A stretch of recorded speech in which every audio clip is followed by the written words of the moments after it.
which is Ross. So Ross, do you want to go ahead and introduce yourself? Hello, have I managed to share my slides successfully?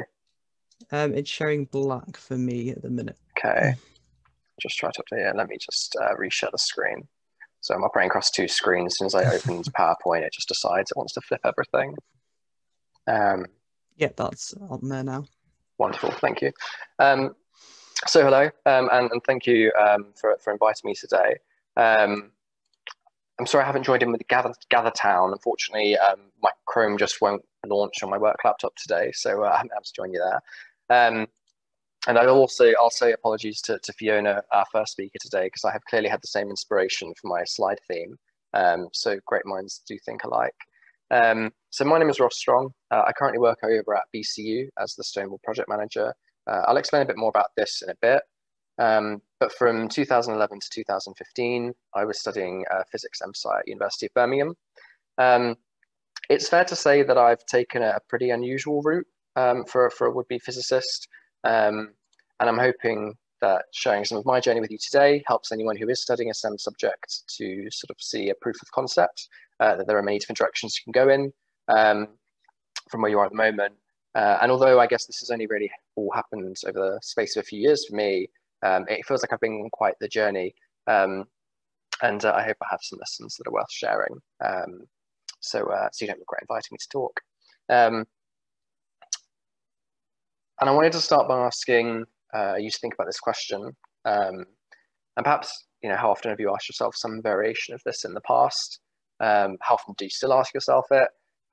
It's certainly a question that I've struggled with a lot. And I kind of wanted to use this to sort of like the vehicle of my talk today, because I think it kind of explores really, well, it's what I've been trying to explore, I think, over the last couple of years.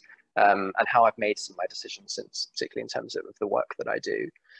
And I start with part one, which is best summarized as avoiding the question. So when I came to university, I found a world of opportunity that I hadn't realized quite how badly I needed. Being a gay boy in a little town, not that small a town, but for some reason, there's only one other gay person that seems to exist that I knew of. Certainly nothing broader in terms of LGBT people or identities or representation. And again, this is sort of, there's not a lot of representation at this time still, even just a decade ago.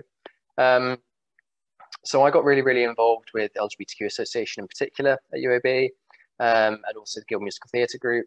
And these spaces gave me something I'd needed for a long time, which was a place to be myself, and a chance to explore what that actually meant, with examples around me of, identities that exist and people that, oh, I'm like that. And I had opportunities to perform as well, which I had been terrified to do for years. I had no confidence when I arrived at university, but it's the kind of place where you build friendships quickly. And I think it was those people that kind of helped support me to do that. I even got as far as managing to sing a gay love duet in the Great Hall in front of the Chancellor of the University at the Guild Awards. That was definitely sort of a peak moment for me. And there was, as you can see in the top right, the odd drag cabaret in Bjorma Bar, which I do hope LGBTQ still do, because that was quite fun. But also, I suppose, and most of all, in a sense, I kind of met people who made all this stuff possible, both because they volunteered their time to organize things, as has been mentioned earlier today, but also, these people, I suppose I'd never met other people that had the same kind of experiences about me, or even people who had different experiences, but could kind of put them to use, I suppose. And we could talk openly about these things and do something about the stuff that we cared about. I did do a little bit of studying as well, but it is fair to say I found myself distracted.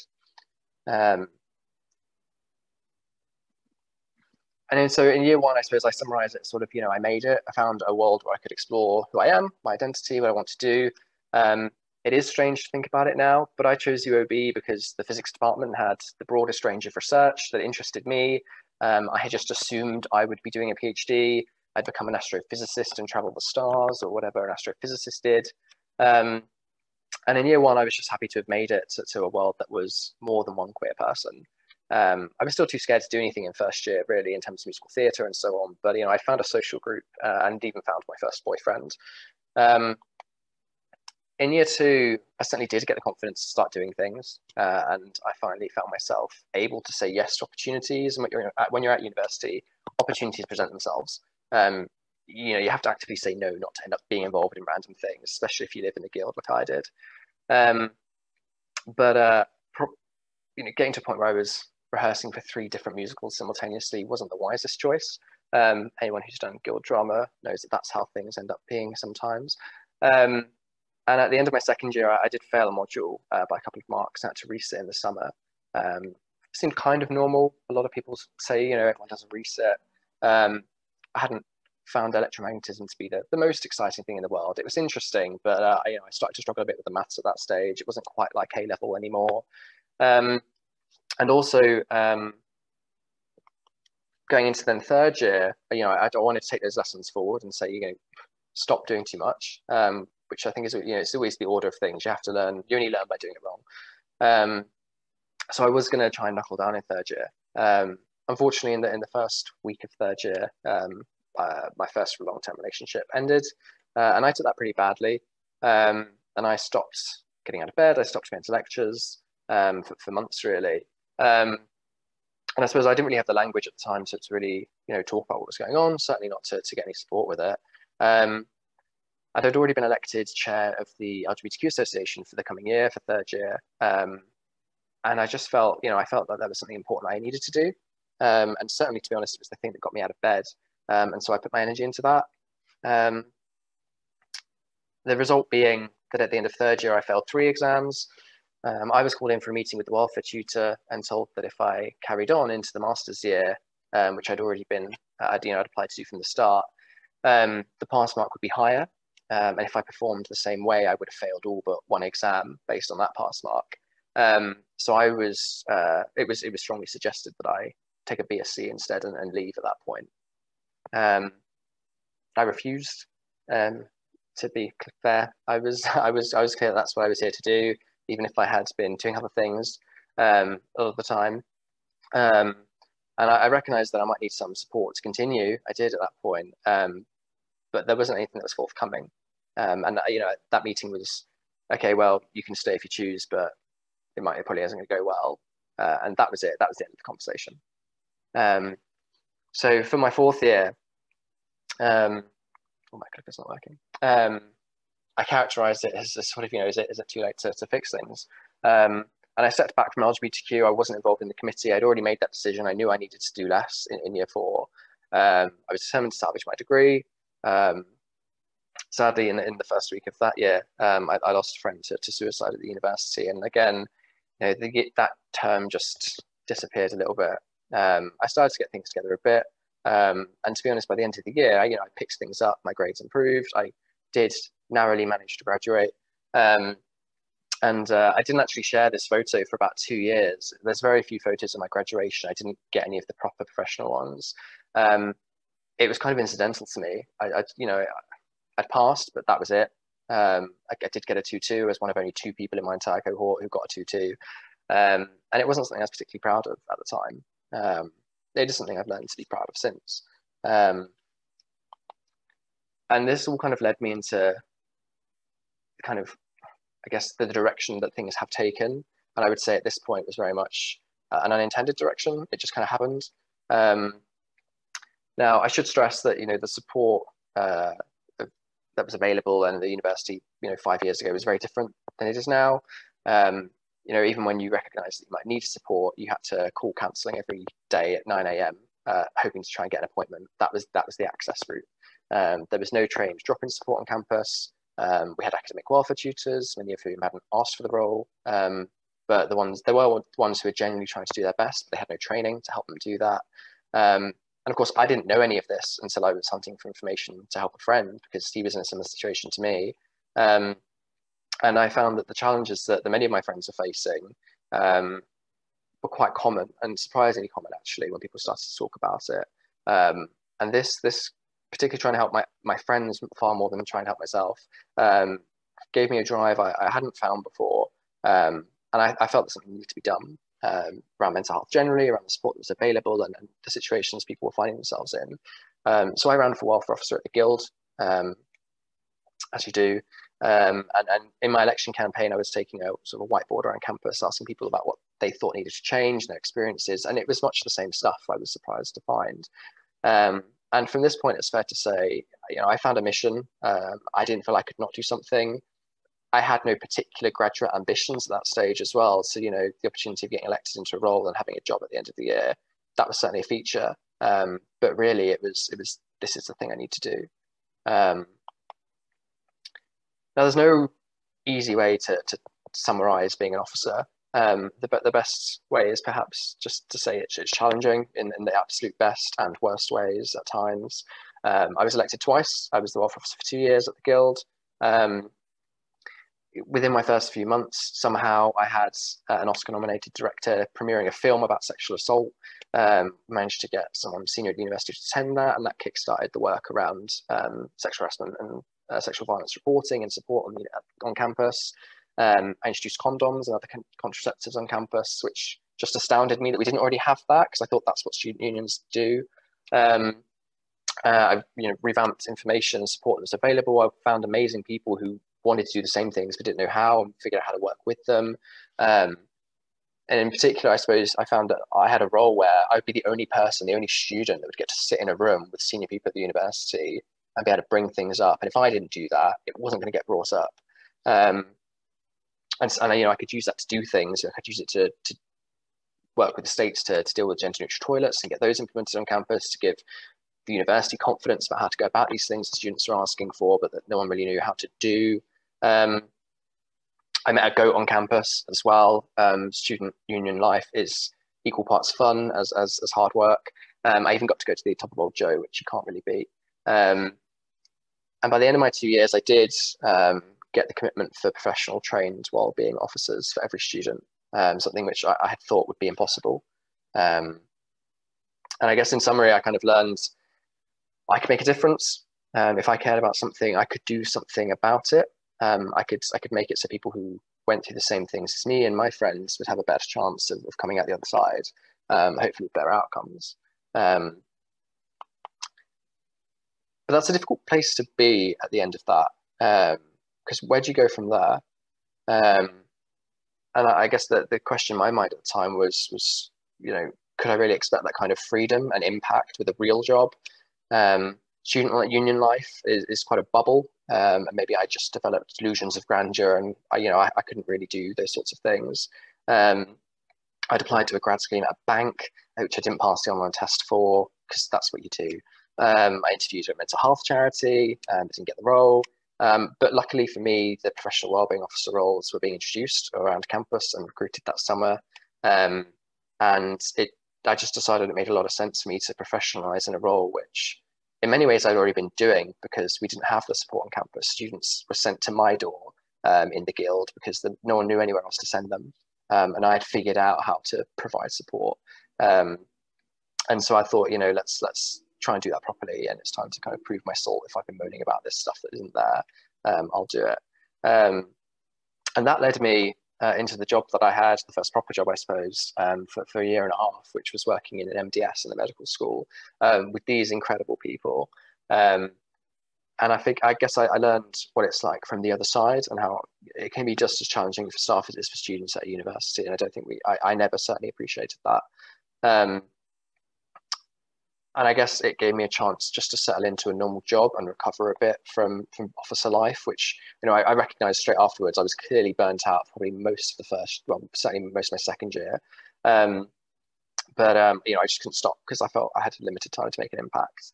I became the outreach and engagement officer on the Staff Rainbow Network, which is the LGBT network.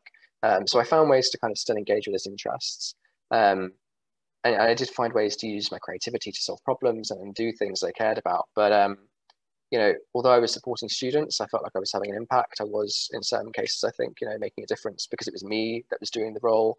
It didn't feel like quite enough for me, and I knew I didn't want to be doing it forever. But what did I want to do?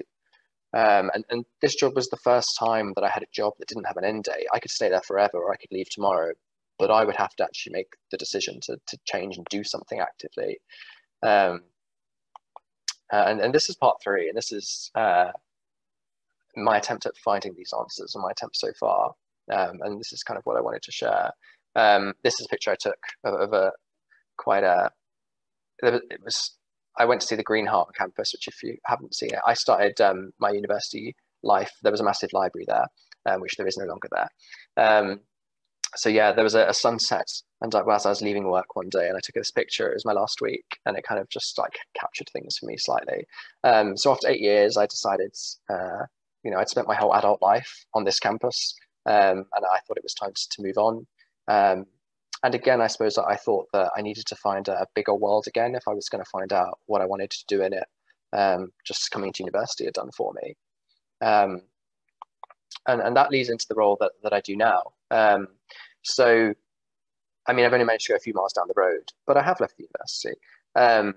But basically the staff LGBT network at Birmingham City University had put forward a project proposal to the Vice Chancellor. And I think to their surprise a little, he'd said yes and approved all the money they asked for to develop LGBT inclusion work. Now, I'd read a lot of job descriptions that just didn't interest me for a long time. I had been looking at roles that existed and thinking, is that something that I'd want to do? What would it actually be like? But as soon as I read this, I thought, this is my job. This is what I do. This is what I should be doing. And I think when you find things like that, you should do it, and you should give it a go at least. And I essentially had a chance to get paid to do all of the things that I'd been doing as a student volunteer in the LGBTQ Association, as a welfare officer at the Guild, as a volunteer in a staff network. I could do that for my job. And speak to Avery's point earlier, that's possible if people resource it, and increasingly there is actually resource to do these things. So this is what I do now, and I'll give this is a brief summary in a sense. I say brief, of what the project involves. It's essentially a shopping list of inclusion work. BCU recognises that it's been behind the curve, and it wants to catch up, which is why it's resourced this project. And I started in December 2019. Project is due to finish this coming December, but I suspect that it will be resourced to continue in one form or another. But back when I was a student, I would never have believed that this could be a job. There was no, there were no EDI professionals at careers fairs. I remember BAE Systems and perhaps an accounting firm coming into a lecture once. But there was never a moment that I remember thinking, oh, okay, that's what I'll do then. And I think that's why I defaulted to, oh, this is the thing in front of me, I'll do that. And I was just lucky that turned out to be a life-changing opportunity as a student officer. But now I get to do these things, and it's amazing. And in terms of some of the highlights, I guess, unfortunately, I only had 3 months on campus before the world changed, and I've not been able to go back. So I've been working from my living room for the past 11 months. So we certainly had to pivot a bit, but we're working our way through that list. This month, we launched LGBT History Month, which has been amazing. And we also launched our Staff Allies scheme with training, something that I've been developing and working with people on over years in different forms. And I finally get to choose the way that we do it and who we work with and to make things happen. So it's just, I couldn't imagine a better thing for me to be doing now, really.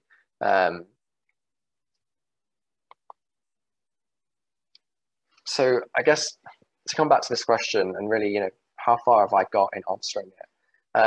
I still don't know what I want to be when I grow up. I actually think it's probably not the best question. I've learned what's important to me. I've started to learn, certainly. First and foremost, I know someone else has mentioned this in terms of the businesses that people work with these days. I got spoiled by doing work that I cared about and I could put into practice the things that I saw that needed to change.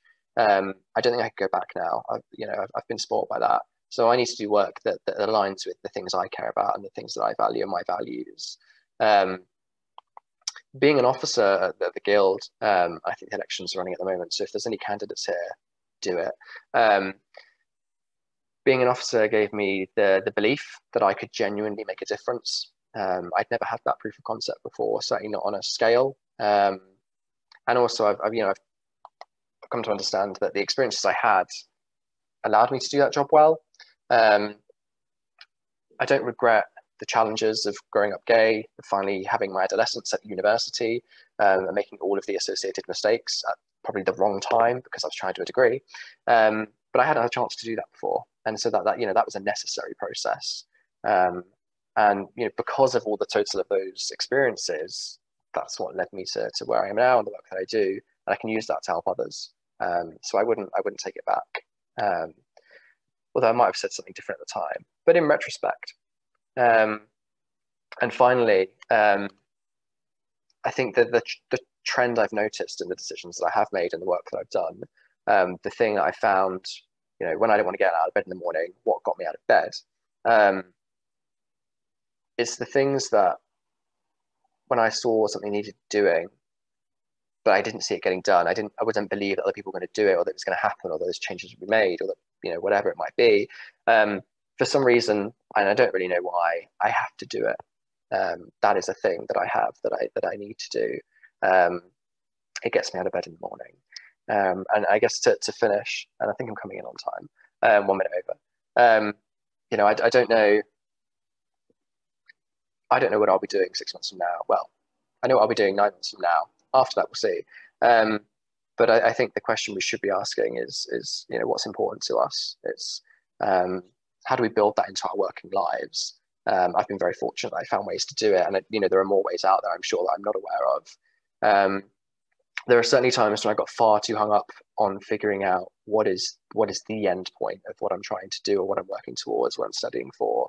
And I like to think that all of the work that I've been doing will build towards something fantastic and amazing one day, and it'll be like, aha, this is what it was for.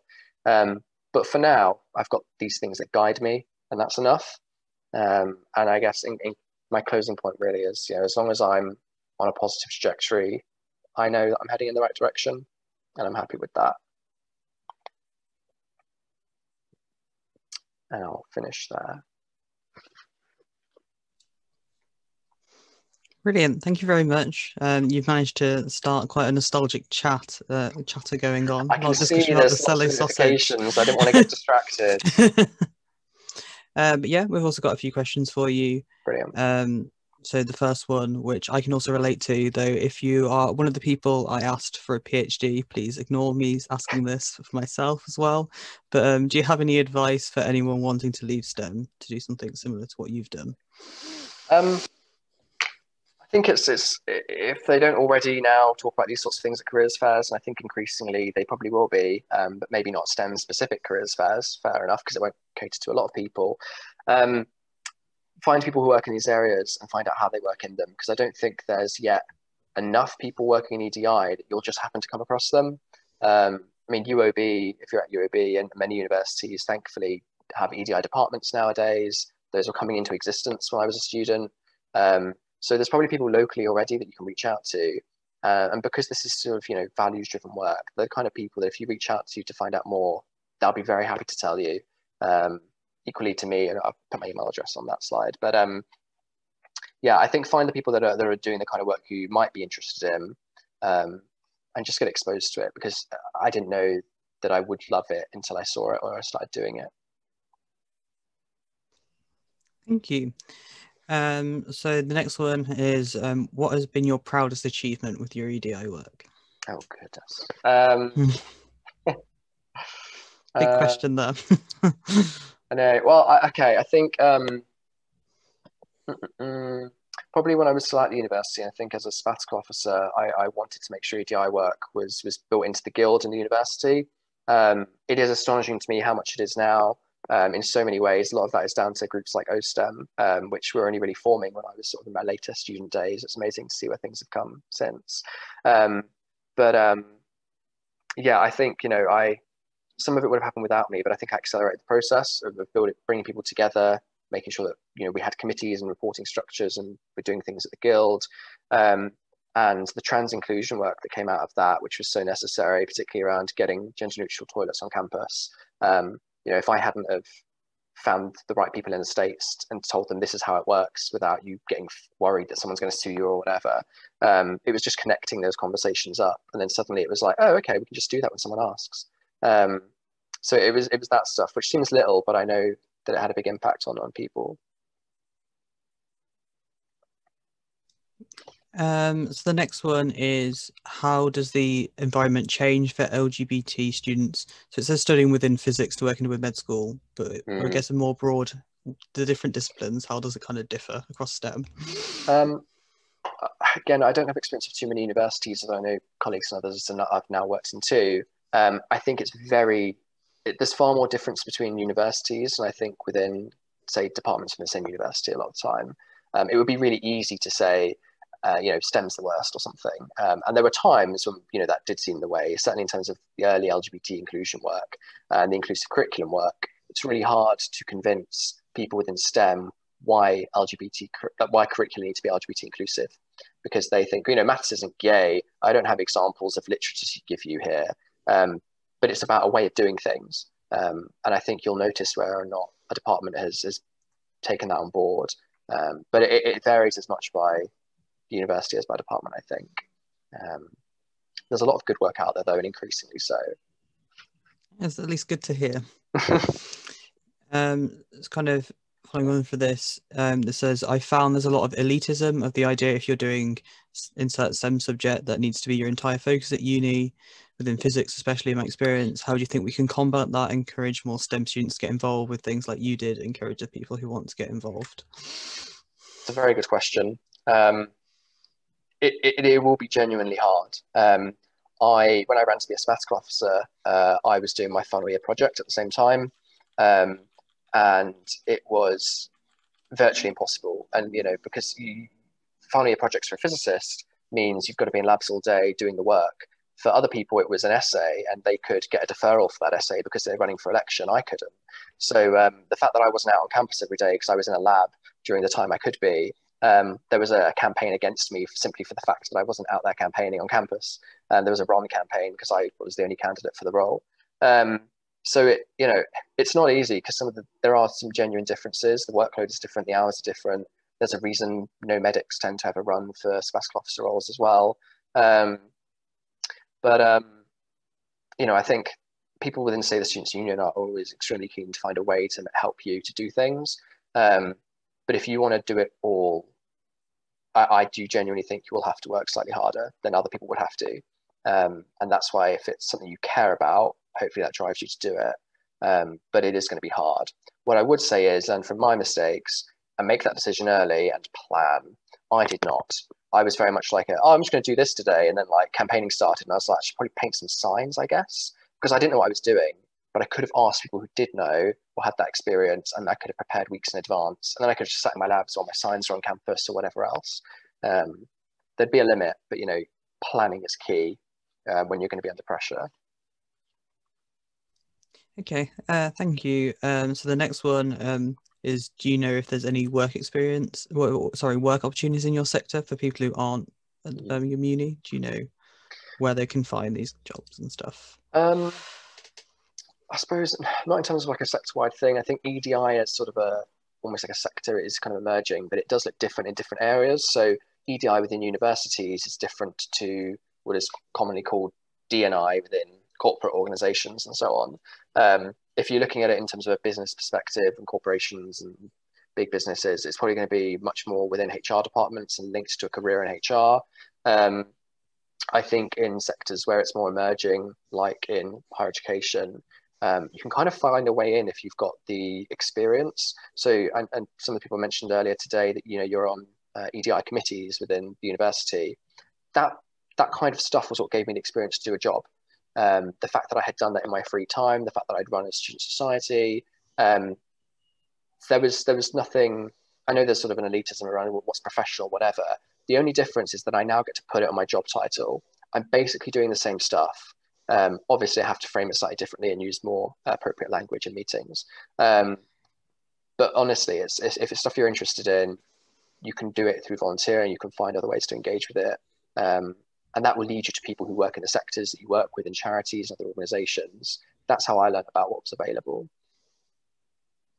Okay, brilliant. And then just the final one, do you have an opportunity to kind of share your experience with current university students? And if so, how do they kind of go? So, what do you mean? Sorry.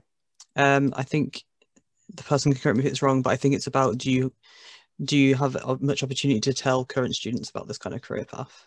I know Okay. a lot of times, that, especially in physics, we don't really get told you can do anything other than physics.